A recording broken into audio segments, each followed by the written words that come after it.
O problem solverjih in problem makerjih komentar dneva Luka Juri. Te dni se je slovenska politična scena razdelila na dva tabora. Na tiste, ki arbitražni sporazum med Slovenijo in Hrvaško podpirajo, in na tiste, ki ga ne.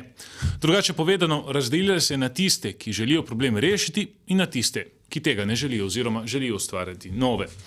Arbitražni sporazum je, glede na realno stanje, tista rešitev, ki omogoča zmago tako Sloveniji kot Hrvaški.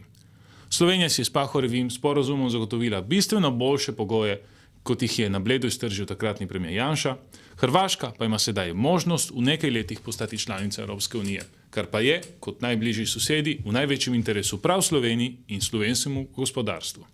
Še najbolj zanimivo je, da sporazumu nasprotuje SDS, predsednikom Janšo na čelu, čeprav je pred 2 leti prepričano stala za bledskim dogovorom Janša Sanader, ki je bil za Slovenijo bistveno slabši.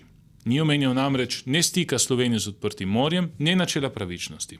In tu tiči zajec. Čemu bi SDS nasprotovala za Slovenijo boljšemu dogovoru, če je bila pred 2 letoma pripravljena podpreti dogovor sklenjen na Bledu? Možni razlagi sta samo dve. Ali je na strani Hrvaške, v kar gre dvomiti, ali pa to počenja zato, ker si rešitve v bistvu ne želi.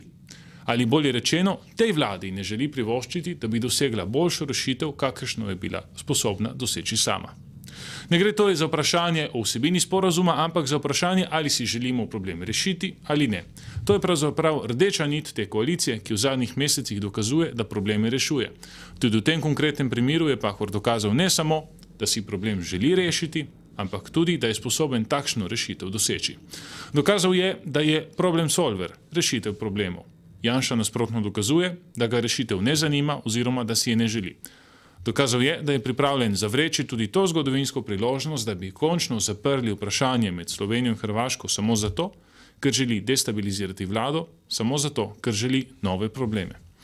Dokazal je, da je problem maker. K sreči na koncu odločitev ni na politike, ampak na ljudeh, saj bo dokončna odločitev o potrditvi arbitražnega sporazuma padla na posvetovalnem, a vseeno odločilnem referendumu. Šele takrat bo jasno, na kateri strani je Slovenija. Problem solverjev ali pač.